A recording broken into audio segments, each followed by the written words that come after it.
Crimewatch UK.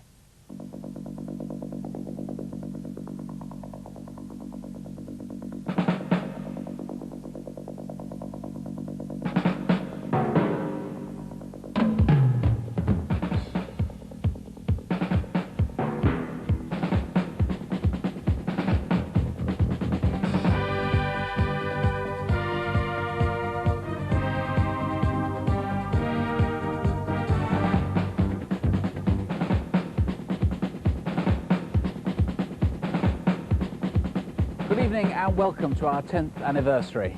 When Crimewatch started back in 1984, we wondered then whether or not the experiment would work, whether viewers really could actually do something about crime.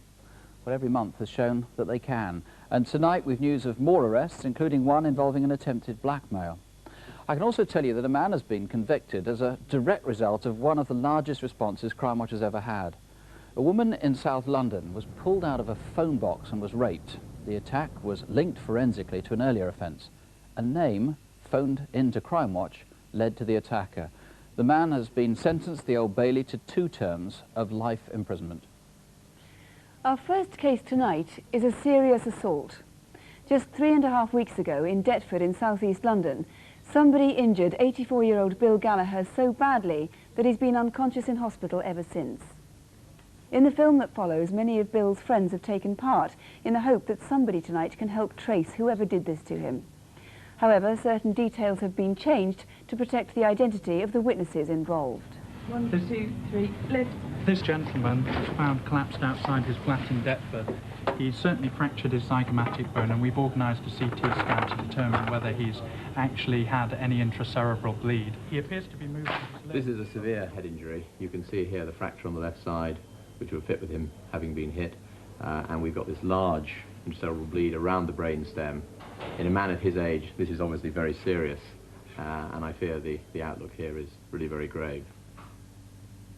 Bill Gallagher has lived all his life in Deptford, and from the age of 12 he's worked on the same fruit and veg stall in the local market. Bill was chairman of the Street Traders Association until he was 82, and he still runs his stall on Saturdays. Bill, back time you've got them keys. I've got your keys, right. Me shell of coffee and no milk, John and Elfie's cheese, and a coffee and milk, and 2 sugars for Brian, and that's mine. Cheers. Take your time, Bill. You can do with a drop of rum in this. Right, thanks, Bill. All the best. Right. I feel devastated. I feel he's so close. He's like a grandfather, and just so upset about it. To go through the war and have nothing done to him through the war, and this to happen to him at this time of life at 84 is disgusting. It's a terrible thing. He's like salt of the earth. He's one of the best fellas on the market. Always help you out if you can. Yes, you certainly can, madam. All lovely and fresh. That yellow plant as well, please. Yellow plant? Yes, shove off, lad. Those are eating not had, did it? Thanks very much. All right. So I wouldn't hear, madam. Fair, Bill. 84. I'm as good as you. I don't know, I'll stick another winter. Maybe I'll retire in October. It's Monday the 15th of August. Bill loves horse racing, and he's a regular at the local bookies. Come on. That afternoon he called in shortly before 4:30. I've got a fiver on Singing Rock. Come on. Yeah. Oh, you wait till your horse right. Maybe I'm off. Well, if you want any advice, come to me in the future. At about 5 o'clock, a 13-year-old boy was visiting the block of flats at Cornbury House, where Bill lives.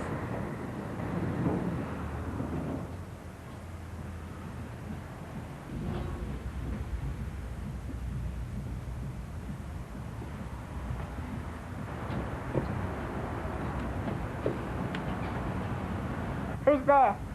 Open up, you idiot, it's me.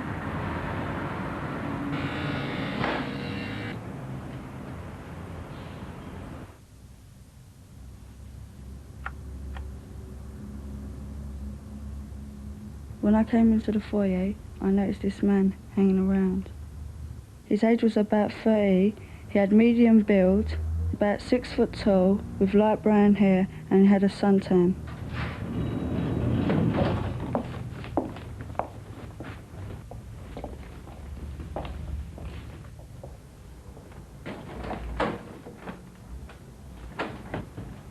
Hang on, I'll open the door for you. Thanks.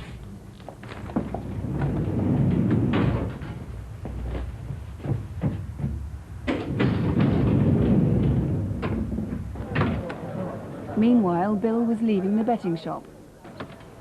He decided to drop in for a few minutes at the grocery store where his friend works before heading for home. You can't get rid of me, can you? I was leaving the building. As I walked in the foyer, I passed this man. He was holding a beer can. I think he'd been drinking because he seemed slightly unsteady on his feet. Switch on the telly so that we can catch the results of the 5 o'clock pincer. Have you got a bill? But I can't. I mean, that's not on. I'm away from this swimming. This is total rubbish. You invite me round just to watch this. You're going to carry on watching it? Yeah. I'm off then. Still playing football in the park. When I came out the lift, the man wasn't there anymore. I'm £4 better off. I'm off home now. See you.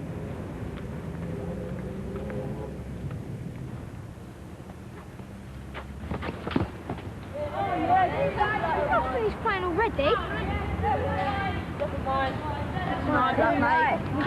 Come a bit early next time, yeah? Yeah. Right, we'll see you later, yeah? 4 o'clock. See you later. Just after 5:20, Bill was seen in Deptford High Street. It would have taken him about 10 minutes to complete the walk home to Cornbury House.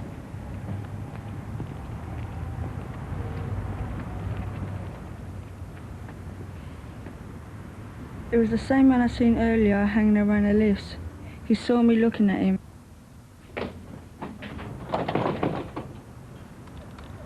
Oh, let me in! Come back, yeah? Shut up and let me in!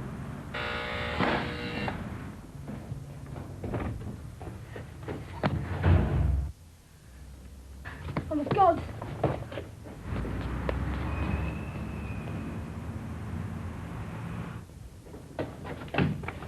Look, I'm gonna get help, okay?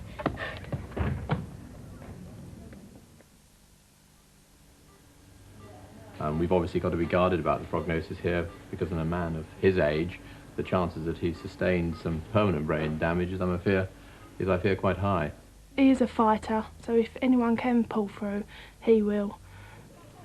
We're going to look after his stall while he's in hospital, so when he comes out he's got some money so he can look after himself. Well, Mr. Mellish, do you think the man who attacked Bill was actually waiting for him in particular? I really don't know. What I can say for sure is the motive was robbery. Both Bill's pockets were pulled out. The suspect had been hanging around the flat for a good half an hour. I think Bill was in the wrong place at the wrong time.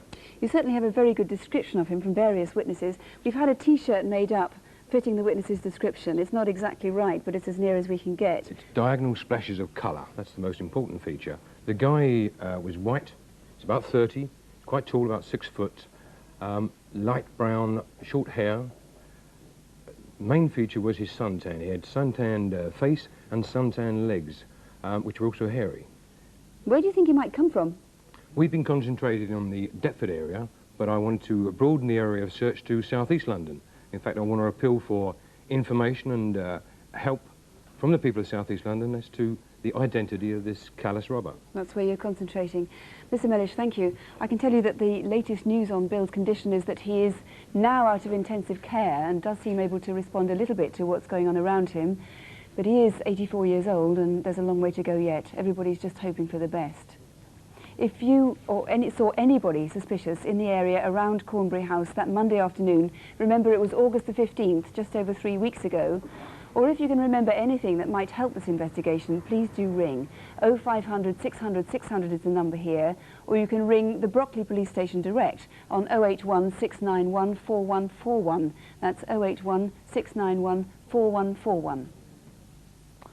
Well, now to Photocall, where last June's gallery of faces led to 3 arrests. First, top left, 40 people rang about a series of armed robberies in and around Gloucestershire. As a direct result, a man was arrested in Bournemouth. He's now in custody awaiting trial. Glyn Adrian Carvel, top right, he's still being sought as part of a fraud inquiry. Another series of fraud cases, though, prompted 6 calls to the studio, all giving the same name. A woman is now awaiting trial. Finally, an arrest that happened independently of Crimewatch. We showed a video from a security camera of armed robbery in Harlow in Essex. A man was arrested after a similar attack. He's now being charged with 3 offences. Here are Superintendent David Hatcher and Detective Constable Jackie Hames. Let's see what happens with this month's photo call. Take a close look at this man. He's seen here in Cambridge on Tuesday the 3rd of May, where he's attempting to buy a video recorder using a credit card fraudulently. Since April, thousands of pounds worth of goods have been bought using a batch of stolen credit cards. The man is in his early to mid-30s, about 5'9", medium build with short black hair. If you know where he is now, please call. Do you recognise this woman? She's Yvonne Mary Sullivan, and detectives in Gwent would like to speak to her in connection with a series of deceptions. Between 1987 and 1992, several £1,000s were stolen from the Building Society accounts of mentally and physically disabled residents of a community home in Newport. Yvonne Sullivan is around 5'6" and heavily built. She may be using the names Yvonne Blake or Yvonne Weir. If you know where she is, call us now. Do you recognise these men? On Wednesday morning, 6th of July, they were seen loitering in a sub-post office in Henleys Road, Bristol. Around lunchtime, they returned to the same store, broke in and stole a substantial amount of cash. They drove off in a white Citroën BX, registration G977NNU. The first man is in his mid-20s, 5'9", slim build with short dark hair. He spoke with a Liverpool accent. The second man is older, 35 to 40, 5'8", slim build with short receding brown hair. If you know who they are, please ring us tonight. Does this man look familiar to you? He calls himself Brian Saunders, and my colleagues in Kent would like to speak to him in connection with the deception. This summer, a recently widowed 58-year-old woman visited Chatham in Kent. She was tricked out of her life savings by a man she met there. Brian Saunders, as he calls himself, is in his early 60s, 5'8" with a stocky build. He has the name Rita tattooed on his right forearm and is known to frequent betting shops. If you know where he is, or if you can help with any of our photo call faces, please call us tonight. And here's our number, 0500 600 600. It's a free call. Do please ring if you can help. 0500 600 600. Were you anywhere near Stratford in Warwickshire on the morning of the 22nd of June? It was a Wednesday, the start of a normal weekday in the shopping streets of the town centre. At 8:30 a.m. in Wood Street, Stephanie Wall was on her way to work at George Pragnell's Jewellers, where she's the manageress. That particular morning it was a fairly straightforward morning, typical, fairly relaxed. I opened the post in Mr. Pragnell's absence. We have to display the merchandise, quite a lot of it, before the shop opens. We have to make sure that the place looks neat, tidy, clean. So it's fairly busy before we actually open the doors to people. It's now about 9:30 on the outskirts of Stratford. Annette Hilton works for a local firm of engravers. She had a delivery to make at Pragnell's that morning. Oh, this form we were talking about, Nigel. It's arrived. I've just got to quickly go and check the windows, and I'll get a paper cross as well. Okay. Hilda Carr and Janet Edwards were on their way into the town centre. It was a very, very nice, warm, sunny Stratford day. Hilda and I were going in to change a pair of shoes I'd bought on Saturday. We were just going to have a coffee afterwards, and that was all.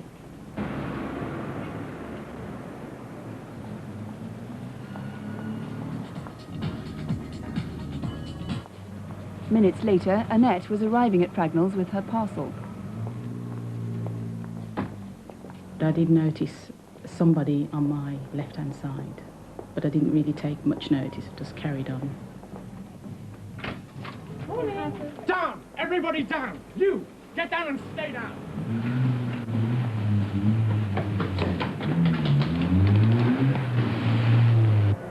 I was terrified, absolutely terrified, because you're aware of this violence going on around you that you can't do anything about. The thought that the gun might go off, that it might hit you, it might hit somebody else, is just totally terrifying. The noise was very intense, it was quite violent. It was the scare tactics they were using, shouting, a lot of breaking of glass. There's this atmosphere that they have control over the situation. They are very violent people, and they would not have hesitated to shoot and maybe kill somebody if necessary. I literally tried to take in as much as I could see. The windows were being cleared. You know, I was very concerned for my colleagues, and it was quite a traumatic time. By now, Hilda and Janet had reached Pragnall's shop. I noticed the car. The driver of the car had a rubber sort of latex mask over his head. At that moment, a police car on routine patrol turned into Wood Street.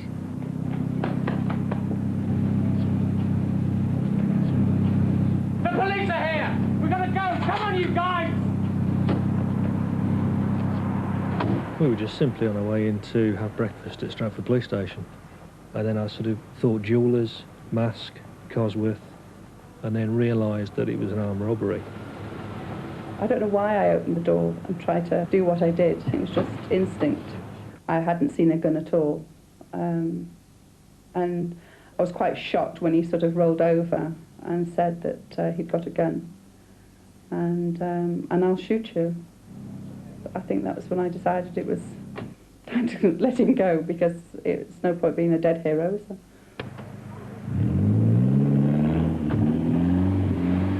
Well, I tried my best to reverse into the car, but there was a civilian car behind me that was blocking my view. Look out, they've got a gun! Assistant Supply, Wood Street, Stratford, armed robbery.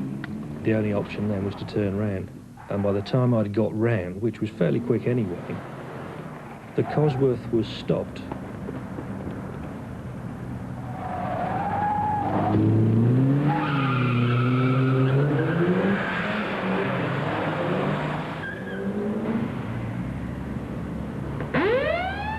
The police car had broken free of the traffic just too late to catch them. The feelings stay with you for a long time. The people who were at the forefront of the attack have been quite badly affected, as a lot of the members of staff were. Yes, the stock is replaceable, but what it does to people is much more damaging. And they still are recovering. Mr. Stanley, where did the getaway car go next? Well, it drove at high speed out of Stratford, and it was abandoned about 3 miles away in a gateway in Ingun Lane. And then it transferred to another car? That's right, yes. We believe they transferred to a blue Mondeo car. The reason for that is that we can say that a man was walking his dog along the lane, and he saw this car being driven at high speed, and between where the Cosworth was abandoned and the Mondeo was seen is where various items of clothing were discarded, including the masks. And we were able to use those, of course, for our reconstruction. What clues do you get from those clothes? Well, the best clue really comes from this jacket. From the inside, forensic examination has revealed a label with a name V. Veenendaal. And we'd be interested to hear from anyone who can throw any light on that. Jekka Natvier looks Dutch, doesn't it? It does, yes. Any news of the stolen watches? Well, we've not recovered any of the property as yet, but we do know that a Rolex watch and a number of Omega watches have been offered for sale to dealers in Manchester and Blackburn, and we would appeal to anyone who has been offered top quality watches in dubious circumstances to contact us. And there's a Manchester connection with the silver Cosworth as well. What do you need to know about that? That's right, yes. This Cosworth was stolen in Manchester on the 18th of May, and as you've seen from the film, it was on registration plates J771GNV. We'd be interested to hear from anyone who made up those number plates, but I would stress at this stage that vehicle with that registration was not used on this offence. No. We just would like to hear from anyone who has made up those number plates. Between the 18th of May and June the 22nd, That's right. sightings of that. And as you say, it's a legitimate car now, so we don't need to know about that. You feel there's an urgency, don't you, to catching these men? Yes, this was a carefully planned robbery. We're dealing with violent and ruthless criminals who have clearly committed this type of offence before, and it's important that we do catch them. Right, I hope you do. Thank you very much indeed. There is a reward, a substantial reward, in fact, if you can help Mr. Peter Stanley and his colleagues on this one. Please ring us straight away if you know of anything that might help. In the studio here, the number as usual is 0500 600 600, or you can ring Warwickshire Police Direct on 0926 415 766. That's 0926, which is the code for Warwick, 415 766. Over the past few months, the unusual crime of child abduction has made headlines, notably after baby Abby Humphreys was seized from hospital in Nottingham. In that case, of course, a woman has been charged and is awaiting trial. But there have been two other series of attempted kidnaps which are causing police a great deal of concern. One group of offences is centred in West Yorkshire. The other, perhaps unrelated, is in Bristol and in Gloucester. The cases in West Yorkshire have all been unsuccessful, but they've been going on for 2 years now. There have been no fewer than 29 reported attempted abductions, either by a woman on her own, or in one case by a woman with a man who was pretending to be a police officer. In each case, the woman has posed as a social worker or as a health visitor, but she's fled when challenged to produce identification. In Bristol and Gloucester, the offences have all involved women who have posed as health visitors, or as social workers again. There have been 7 reported cases in a month, all between the 4th of July and the 4th of August. Lisa, tell me what happened in your case. I answered the door. There was a lady stood there in a blue uniform. She said to me, "Hello, I'm your health visitor. I come to speak to you and see your child." As I looked at her, I noticed that she had no folder or paperwork with records of my children, so I asked her for her ID badge. She said, "I'll nip back to the car and get it."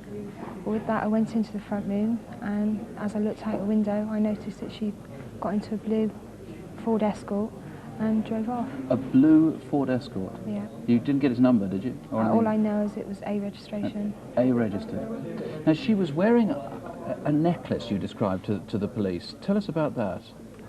It was golden colour, and it had a name on it, or it could have said mother, but I know it began with M.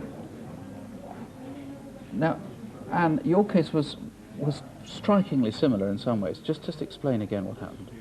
Well, the same thing happened, that she came to the door and she said that she was my health visitor. And she said, can I see Nicola? She called her Nicola. She knew her name? Yes. And I said, what for? And she said, I've got reason to believe she's been sexually abused. And I said, that's rubbish. What did you say? Well, she said, can I have her? I said, no. She wasn't here. I said she was in the city with her sister. What would you have done if Nicola had been in the house? Well, I think I would have let her have her because she was so convincing. Now, what was she like? Give us a description of this woman. She had short, spiky black hair, plain pink T-shirt, a flory skirt, pink sandals. She had a stud in her ear, and she had a black briefcase in her hand. Now, this is a different woman from Lisa's, but on the other hand, there was somebody else in her company. In the car, I didn't really see her very well. But your neighbour did get a description out. Now, what did she say? Well, she said that she'd seen the same car up there a week before, circling around. So she recognised them. And what was the car like? Can you recall? It was a white one, that's all I know. It was white. I didn't know the make.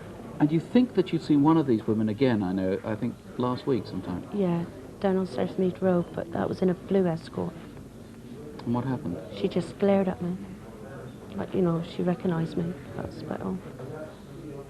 It's all pretty terrifying. David Niven, as chairman of the British Association of Social Workers, what do parents do? What does anybody do? Somebody comes, an official comes to the door and says, I want to take your child away. Well, the clear advice is don't let them.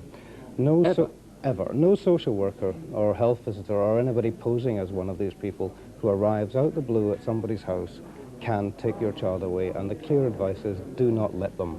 And in the case of social workers, if anybody poses as a social worker and says they want to medically examine your child, don't let them either. A genuine social worker wouldn't dream of doing that. But we read in the papers, we see on the news cases of children being taken into care. You're saying it doesn't happen like this? It doesn't happen like this. There's a procedure to go through, and social workers have to go to court and convince a court and so forth. It just doesn't happen like this. The clear advice is phone the police. Lisa, did you phone the police? What was your first instinct? Because I know the police suspect an awful lot of people don't tell them. First thing I'd done, once I shut the door and realised she wasn't coming back, I phoned my mother. She told me to phone the clinic, in which I did. They said they hadn't sent anyone out. and it wasn't until then that under their advice, I phoned the police. You wouldn't have done so otherwise? No. DC Rob Jones, it is quite alarming. It's extraordinary, actually, that they don't seem to have abducted a child yet, despite all these attempts. Yes, I'm sure that's more by luck than judgment. We're certainly very, very concerned to catch these women before, in fact, they are successful. They're becoming more determined, apparently. Yes, it certainly would appear so. Certainly with Lisa's last incident, where they'd moved up to a nurse's uniform, or a pseudo-nurse's uniform, it certainly gives rise to suspicion that they're becoming more and more persistent and more able to pass himself off as a helper. And this two work in the Bristol, Gloucester area seem to be sort of swapping roles as publicity gets hot on one of them. That certainly seems to be the case. Certainly the descriptions of the two women, most of the cases, or in fact all of the cases that we're featuring here tonight, are very, very similar. And the way they operate is very, very similar, although I cannot discount the fact that they may be using wigs. There's been a description of one of the women with a very different sort of hairstyle. Yes, there has, yes. You think that many of these cases are simply not reported at all? Yes, I'm sure that's the case. I'm sure many people feel that it's a call not necessary for the police. But I would urge those people on any occasion, if they are unhappy, to phone us straight away. Is this just in the Bristol, Gloucester area, in the Leeds, West Yorkshire area, or anywhere in the country? Well, myself, I'm particularly interested in cases within the southwest. However, I would appeal to viewers on a national basis that if they are approached by these women, to contact their local police station. Do you think the police actually take these things all that seriously? I mean, after all, in these cases, it's very hard for the police to say a crime has been committed. Yes, it's not a question of not taking it seriously. I think that often the cases are reported as a suspicious incident, perhaps recorded in such a way, and therefore they perhaps fall through the net of a criminal investigation. David Niven, just once again, quite emphatically, somebody comes to the door, wants to medically examine your child, wants to take your child away, the answer is simply no, shut the door on their face. Correct, absolutely. And please call the police. Please call the police if you're suspicious. If you have any suspicions, if you've been targeted anywhere in Britain, not just in Bristol, if you haven't yet told the police, if you can help in any way on this case, or indeed you think you might help clear up other cases, do please call 0500 600 600. That's the free call number here to the studio, 0500 600 600. If you'd prefer to call the Bristol Inquiry Team direct, the number there is 0272 454 855. That's 0272, the code for Bristol, of course, 454 855. Well, just monitoring the calls here, I'm pleased to say that we'll be getting quite a few calls on the Bill Gallagher case with identifications for the attacker and suggestions as to where the T-shirt might come from. On Photocall, we've had an address for one of the cases and a positive sounding identification on another one of the cases from two police officers. So far so good, and I'm just noticing that something's coming through on Stratford jewellery raid as well. I can tell you a little bit more about one of the results of incident desk from last time. The manager of a Tesco supermarket, you might remember, in Dorset, was being targeted by blackmailers demanding £500,000. We played a tape recording of a man's voice and we showed handwriting, and as a result of the publicity around the programme, a man was charged and is now awaiting trial. So let's see what happens this month. Here are Detective Constable Jackie Hames and Superintendent David Hatcher. First, we need your help to catch an armed gang. This man shot a postman, leaving him severely injured. On Tuesday the 19th of July, just after 9 AM, Tony Beale and Brian Devereux were making a delivery to the Link Top sub-post office in Malvern, Worcestershire. The post office was busy and there were several passers-by. As Tony went to make his delivery, a gunman confronted him and shouted at him to drop the box he was carrying. Despite carrying out the instructions, Tony was shot in the stomach. The gunman escaped in a blue metallic Honda Civic, driven by a second man. It was later found abandoned half a mile away, and it's believed that the man transferred to a dark green XJ6. Did you see them? Tony is now off the critical list, but it'll be several months before he's fit enough to return to work. Take a look at the gunman again. He's 30 to 35, 5'10", and of stocky build. And here's the driver. He's about 5'10", of medium build with a tan complexion and short dark hair. If you recognise either of them, please ring the incident room on 0905 723 888. That's 0905, the code for Worcester, 723 888. In Fulham, West London, a woman was walking to her sister's house around lunchtime on Tuesday the 7th of June when she was attacked. This man approached her after she'd left West Kensington Tube. He dragged her into a blue van with a white roof like this, where he raped her. The registration number probably included D8, and the van had vertical striped curtains. Maybe you saw it parked on Beaumont Crescent at about 1:30 in the afternoon.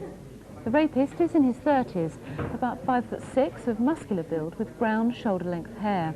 He was wearing a distinctive T-shirt. It was white with a bulldog motif on the front. He also wore black trainers with white laces. If you recognise the man or can help identify the van, please call the incident room at Fulham on 071 385 1212. That's 071 385 1212. Next, maybe you can help solve an armed robbery which took place in Nottinghamshire. These two disguised themselves as delivery men and went into a house in Newstead Abbey Park near Mansfield on Friday the 20th of May.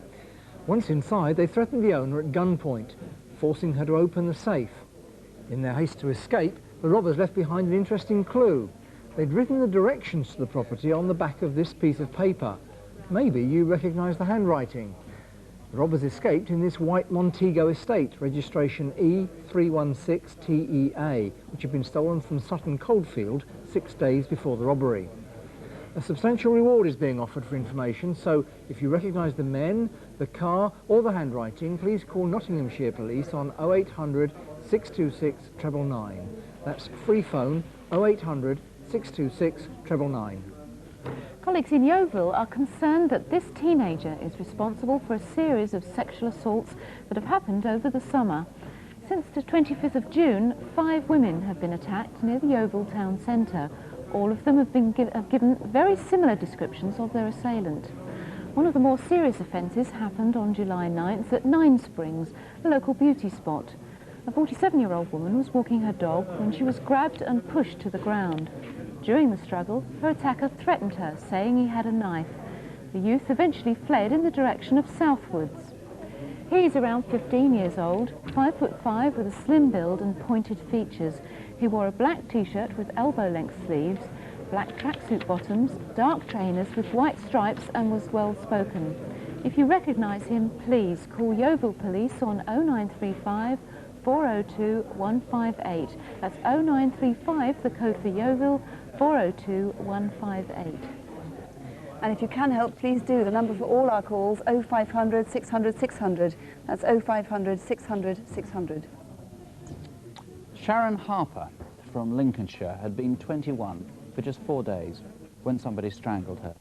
She had a 4-month-old baby, and she and her father Michael were planning their wedding. She was likeable, she was straightforward, and why she was killed is a mystery that maybe someone watching can now solve. It's the Cookie Monster. She had a thing about car boot sales. Every time I went down a car boot sale, she would immediately go to the nearest store that had the baby clothes or the baby toys on. We can always get round in you and me, can't we? She was always pestering me for, you know, a couple of quid here and a couple of quid there, so she could go and buy those things, which made me laugh. We've been together about 2 years. She was a fun-loving person. She loved Sarah Louise. She was a good mother to Sarah Louise. She would have made a good wife for me as well.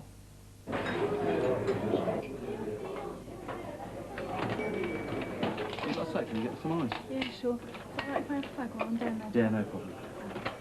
Sharon worked 3 nights a week at the Market Cross pub in Grantham. Not so bad, are you? There's not a job that she wouldn't do. You know, it's very hard to find people like that. She was one of the best. One of the best. And I miss her. Tonight, police hope to eliminate a man seen by a friend of Sharon's a month before she died. I was on my way to Woolworths when I saw Sharon at the rear of Morrison's in the passageway. She was stood with a man. They were talking quite intensely. I walked past them and carried on towards Woolworths. I came out 10 to 15 minutes later and walked over to the short wall by the passageway to have a cigarette. As I sat down, I saw that Sharon was still talking to the man. She seemed to move away from the man towards me, and he followed her. I did think Sharon looked relieved to see me. Who's that? doesn't matter. She didn't want to tell me. Don't do that. So being nosy, I strained to watch him walk away. If this was you, please call.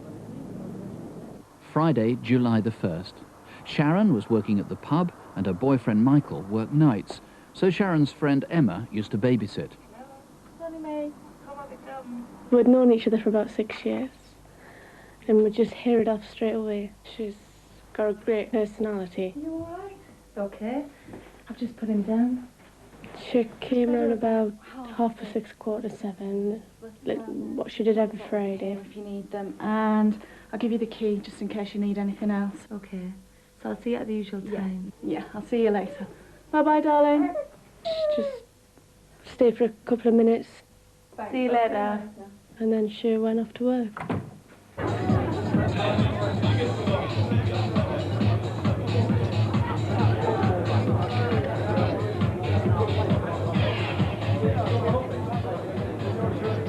Still going out Sunday night? Yeah, of course so. Where do you want to go then, Dor? I don't mind, it's up to you. Should we start off the King's Arms to see how we go? Yeah, sounds great. Is Marcus still looking after Sarah and me? Yeah, bless her, it's good like that. Yeah, it looks nice. Did you do it yourself? Yeah. It was just a normal, typical Friday night. Yes, Doc, what can I get you? Nothing unusual about it, and Sharon was in a really good mood.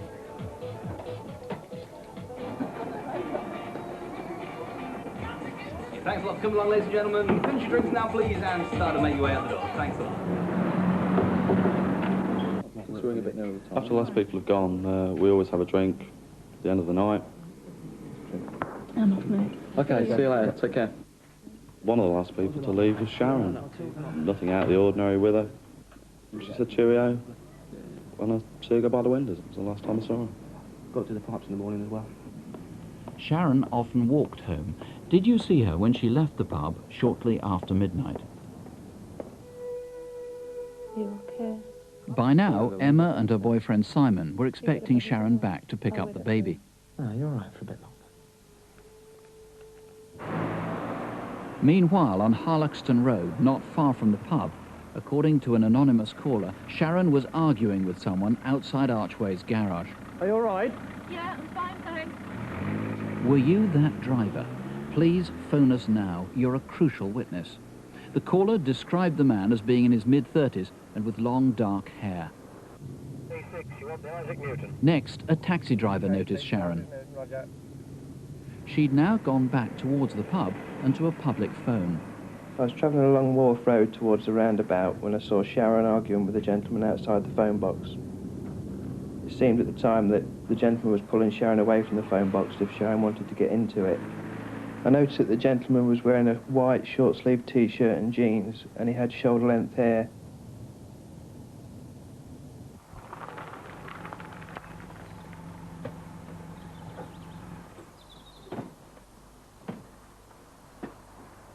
I'd arranged to meet Sharon at 8 o'clock to go shopping. When I arrived home from work, I noticed that the kitchen light was still on, which I found was unusual. Sharon?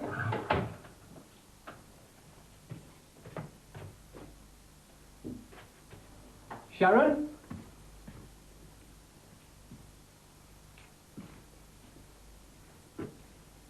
Sharon? Next day, Sharon was discovered among undergrowth in a car park, not far from where she'd last been seen. She'd been strangled. Mr. Clifton, most points of appeal are pretty self-evident from that reconstruction, but perhaps what's not self-evident is you're very, very anxious to get that anonymous caller to ring again who saw Sharon just before she disappeared. There were, in fact, 2 anonymous calls, both of which came in on Monday the 4th of July, which was really the first day of this inquiry. And the information given by both anonymous callers was very, very similar. Now, there are 3 possible motives for those calls. The first is that it's an out-and-out hoax. The second, that it's the killer who's trying to lay a false trail. And the one that we actually favour is that the man who rang in actually saw what it was that he described to us. Because of that, we think that he probably saw the killer. So he's very central to our inquiry, and we need to speak to him. Now, he may say to himself, but, you know, I've told you what I saw. Why do you need any more information? Well, he told us that the man that he saw was about 30 years of age with long dark hair, but different people have different perceptions of what is long hair. For some it'll be on the collar, for others much longer. He also said that he'd seen Sharon with this man before. When? Where? These are the sort of questions that we need to put to this man. And he plainly knows her well. He does indeed. In fact, he claimed that on the second call, and we believe that the two calls are probably made by the same person, although that's not self-evident. On the second occasion, he said that he was so concerned about this argument that was going on that he slowed his car down and spoke to Sharon through the window of the car. As we saw in that reconstruction there. He also said that he thought that the man was wearing a Leeds United T-shirt like this. Yes, the first caller said that the man was 30 years of age with long dark hair and was wearing a white Leeds United shirt. Now, there are several strips, and this is one of them. OK. Now, the man in Grantham city centre that we saw a month earlier, roughly a month earlier, sometime in June, this is somebody who looks similar to the description, I know, but this is really someone you want to eliminate from the inquiry. Yes, indeed. There's no evidence at all to indicate that this man is anything at all to do with the murder. The mere fact that he fits the description of that given by the anonymous caller means that we need to trace him and eliminate him from our inquiry. OK, Sharon was likeable, she didn't have an enemy in the world, no obvious motive for this. You need to find, I gather, anybody but anybody who ever knew her in any capacity. Yes, we have traced a number of people. You're quite right when you say that no motive is clear. Certainly it's not clear to us what the motive was, although, as we've already said locally, that there are some items missing from the body. But we don't believe that robbery or theft is the actual motive. It's not clear to us what it is. We need to build up quite a comprehensive picture of Sharon's lifestyle. We're in the throes of doing that with a number of people, but anybody that can add new information, we'd be delighted to hear from. Mr. Clifton, thank you. The number here is free. It's 0500 600 600. Please, if you knew Sharon, if you can help in any way, call us or try the incident room in Grantham. That's 0476 62501. 0476, the code for Grantham, 62501. Well, we're getting an awful lot of calls. The noise level's pretty high around here. We've had some more calls now on the Stratford jewellery robbery. 4 people, in fact, have called in to say that they've been offered jewellery very similar to the watches that were stolen, and some of that information coincides, so that's an interesting one to follow up. And calls on the jacket there too, people saying it's a Dutch army wear, which we knew, but what we want to know is who was V. Vikendahl and where did that particular jacket come from.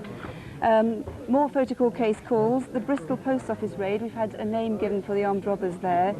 On the child abduction case, 2 police officers, one from London and one from Manchester, have phoned to say that there have been similar cases in their areas. There are quite a lot more calls, but we'll keep you posted maybe later on, because it's it for this month for the moment. Do keep trying if you have any information. The lines here are going to remain open until midnight on 0500 600 600, and we'll be back with all the news we can give you at about precisely 11:35 p.m. I hope. That's Crimewatch Update, back at 25 to 12. If you can't stay up till that late, well, remember that in spite of all the images you've seen tonight, you really are extremely unlikely to be affected personally by these sorts of serious offences. And in any case, of course, the crime rate in some categories is actually beginning to fall. Whatever happens, don't on our account, please, have nightmares. Do sleep well. Good night. Good night.